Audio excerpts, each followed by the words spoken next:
21 जुलाई 2025 ढाका के उत्तरा में एक आम सोमवार था। सुबह की हलचल, बच्चों की हंसी और लोगों की रोजमर्रा की भागदौड़, सब कुछ सामान्य था। कोई नहीं जानता था कि कुछ ही घंटों में यह इलाका इतिहास की सबसे भयानक घटनाओं में से एक का गवाह बनेगा। मिलस्टोन स्कूल के बच्चे अपनी कक्षाओं में थे, हंस खेल रहे थे और दोपहर के भोजन का इंतजार कर रहे थे। कुछ बच्चे अपनी किताबों में खोए हुए थे तो कुछ दोस्त आपस में बातें कर रहे थे। शिक्षकों के लिए भी यह एक आम दिन था। क्लासरूम में पढ़ाई, बच्चों की शरारतें और लंच ब्रेक का इंतजार। अचानक दोपहर 1:12 पर एक जोरदार धमाका हुआ। यह आवाज इतनी तेज थी कि आसपास के इलाकों में भी लोग सहम गए। किसी को समझ नहीं आया कि आखिर हुआ क्या है। बांग्लादेश वायुसेना का एक चेंगदू F-87 BGI लड़ाकू विमान आग का गोला बनकर स्कूल की 7 मंजिला इमारत से टकरा गया। विमान के टकराते ही इमारत में आग लग गई और चारों ओर धुआं फैल गया। आसमान में आग की लपटें और काले धुएं के गुब्बार उठने लगे। यह हादसा ढाका के सबसे घनी आबादी वाले इलाके में हुआ। यहाँ हर गली, हर इमारत लोगों से भरी रहती है। स्कूल के आसपास भी कई रिहायशी इमारतें थीं, जिससे खतरा और बढ़ गया। स्कूल की हैदर अली बिल्डिंग में 100 से ज्यादा छात्र और शिक्षक मौजूद थे।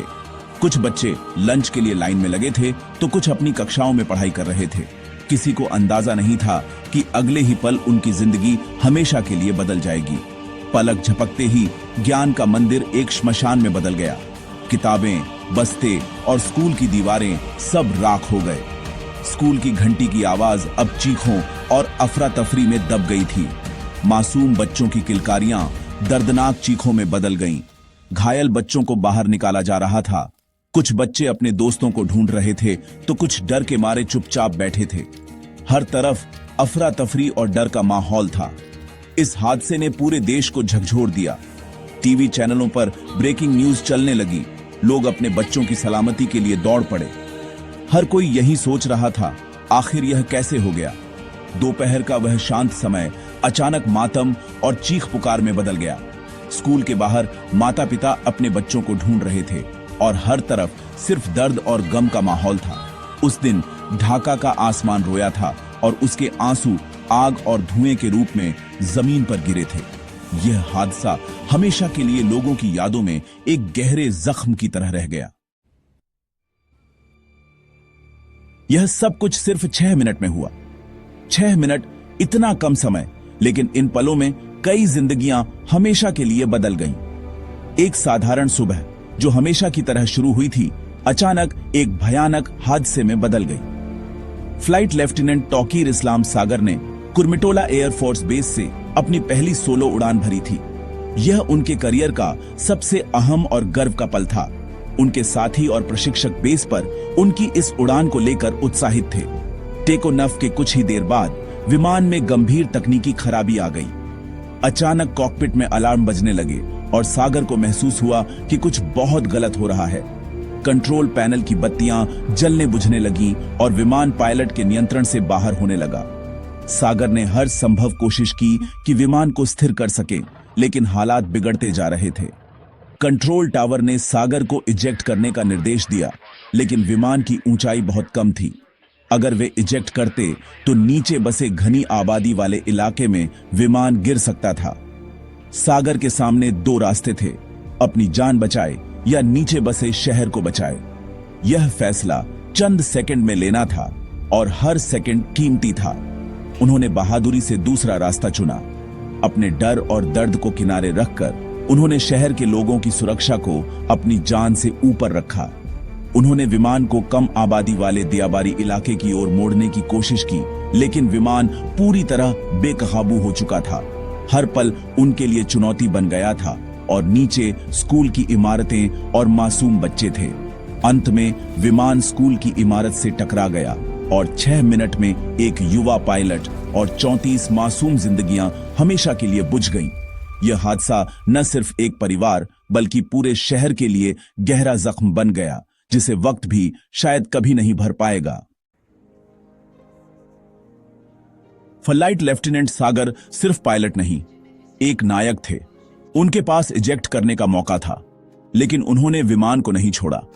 उन्होंने अपनी अंतिम सांस तक कोशिश की कि विमान घनी आबादी से दूर रहे। उनके साथी बताते हैं कि सागर हमेशा देश की सेवा के लिए समर्पित थे। संकट के समय उन्होंने अपने कर्तव्य को सबसे ऊपर रखा। दुर्घटना के बाद सागर मलबे में गंभीर रूप से घायल मिले। उन्हें अस्पताल ले जाया गया, लेकिन वे जिंदगी की जंग हार गए। उनका बलिदान हमेशा याद किया जाएगा।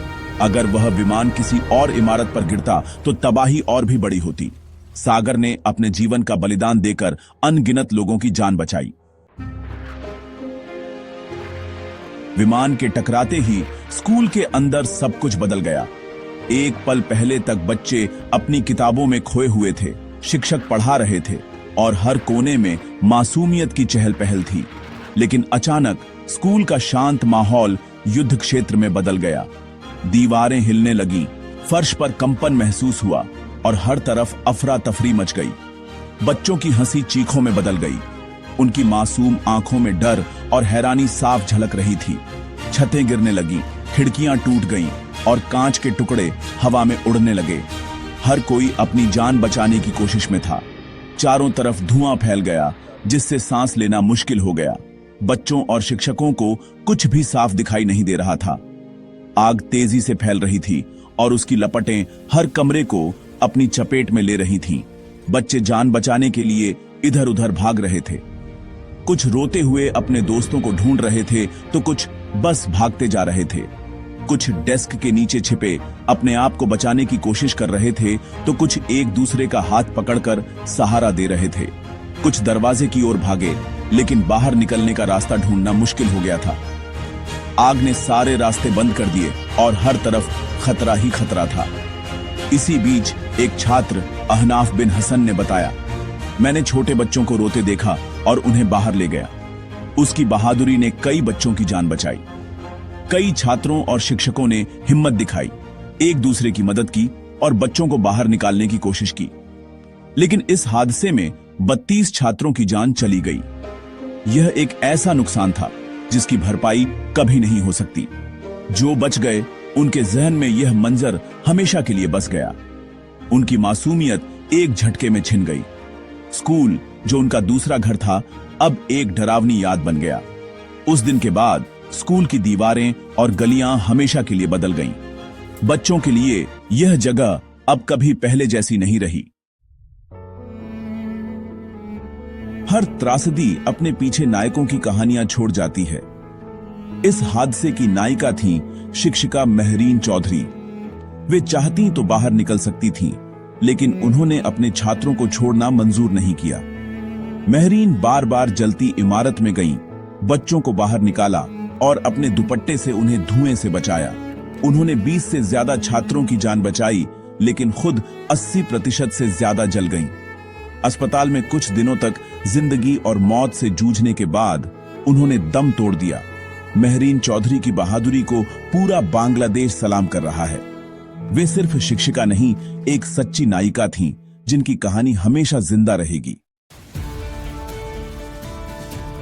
हादसे के 10 मिनट के भीतर फायर सर्विस की पहली टीम पहुंच गई। कुल 9 फायर यूनिट्स, 6 एम्बुलेंस और बॉर्डर गार्ड की 2 प्लाटून तैनात की गई।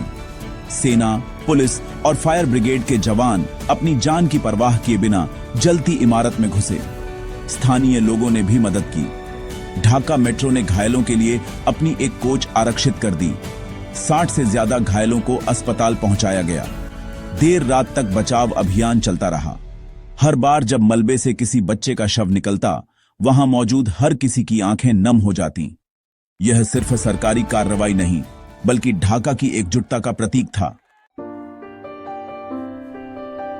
जैसे जैसे बचाव अभियान आगे बढ़ा, मरने वालों की संख्या बढ़ती गई। कुल 35 लोगों ने जान गंवाई, 32 छात्र, 2 शिक्षक और पायलट। हर मौत अपने पीछे एक परिवार की टूटी उम्मीदें छोड़ गई। फ्लाइट लेफ्टिनेंट सागर का अंतिम संस्कार सैन्य सम्मान के साथ हुआ। महरीन चौधरी को भी उनके गृहनगर में हजारों नम आंखों के बीच दफनाया गया। हादसे में मारे गए बच्चों का अंतिम संस्कार उनके परिवारों ने भारी मन से किया। सरकार ने पीड़ितों के लिए कब्रिस्तान में एक विशेष खंड आरक्षित किया। 24 जुलाई तक 5 लोग अभी भी लापता थे। 6 अज्ञात शवों की पहचान के लिए डीएनए परीक्षण किया जा रहा था। ढाका की हवा में दुख और मातम का भारीपन था। हादसे के बाद हर किसी के मन में सवाल था, यह हुआ कैसे? बांग्लादेश वायुसेना ने तुरंत जांच समिति बनाई। वायुसेना प्रमुख ने तकनीकी खराबी को कारण बताया और पारदर्शी जांच का वादा किया। उच्च न्यायालय ने अलग तकनीकी जांच समिति बनाने का निर्देश दिया। सरकार ने घायलों के इलाज और पीड़ित परिवारों की मदद का वादा किया। स्कूल ने भी अपनी आंतरिक समिति बनाई। सरकार के सलाहकार ने अस्पतालों का दौरा किया और इसे राष्ट्रीय आपदा घोषित किया। जांच जारी है। ब्लैक बॉक्स का विश्लेषण हो रहा है। देश अब नतीजों का इंतजार कर रहा है ताकि भविष्य में ऐसी त्रासदी दोहराई न जाए। ढाका की यह विमान दुर्घटना एक गहरा जख्म है, लेकिन इसी राख से इंसानियत की लौ भी उठी है। संकट के समय धर्म और वर्ग की दीवारें गिर गईं, सिर्फ इंसानियत बची।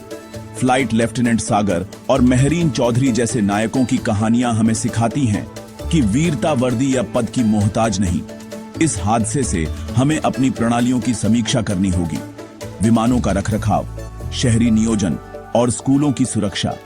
यह कहानी सिर्फ मौत की नहीं, उम्मीद, साहस और मानवीय भावना की भी है। ढाका और बांग्लादेश के लोग इस दुख से उबरेंगे और एक बेहतर, सुरक्षित भविष्य की ओर बढ़ेंगे।